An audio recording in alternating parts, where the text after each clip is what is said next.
Have you ever wondered what happens when a son takes over his father's narration?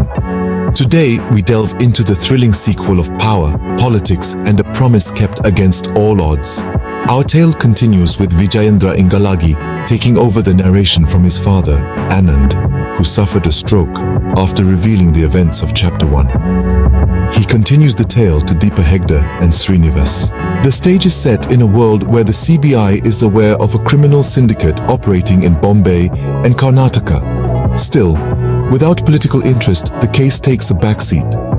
After Garuda's death, the Kola Gold Fields, or KGF, are under new management. Rocky, a man who has already won the hearts of the workers. After taking control of KGF, Rocky kills Garuda's younger brother, Virat, and holds prominent power players, Reena, Guru Pandian, Andrews, and Rajendra Desai hostage. Yet, Rocky sees potential in Vanaram, sparing him and putting him in charge of training the workers and building a defense force. As Rocky's influence grows, ministers hatch a plan to replace Guru Pandian's government with Ramika Sen's, believing she can handle the looming threat of Rocky. Defying Suryavardhan's slow mining plan, Rocky orders work to begin in 8 hidden mines. However, peace is disturbed when Adhira resurfaces and kills guards at an outpost. In a ploy to lure Rocky, Andrews kills Desai and John captures Reena. Rocky leaves KGF to save her, only to fall into Adhira's trap. Despite being shot, Rocky's life is spared, a move meant to shatter his image among the workers. Meanwhile, Shetty, in alliance with Inayat Khalil, exterminates Rocky's allies. With only 8 days of food left in KGF, Rocky fakes his escape and travels to Dubai to deal with Khalil. With his uncle's help, he regains control of the West Coast. Rocky and his gang seriously wound Adhira and kill his men. Rocky's threats lead to the failure of a no-confidence motion against Pandian's government, and he gains control of Bombay. A promise to a grieving mother is fulfilled, cementing Rocky's place as a man of his word.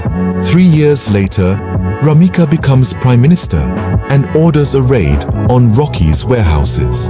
The CBI finds nothing except a 400-gram gold bar, which Rocky daringly retrieves from a police station, prompting Ramika to consider military action. As Rocky halts all exports to strain relations with Khalil, a confession of love and a wedding takes place.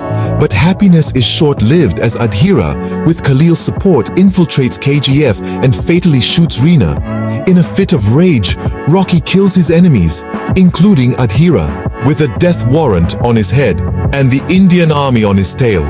Rocky evacuates KGF and leaves on a ship with his gold, forming a new colony for his workers.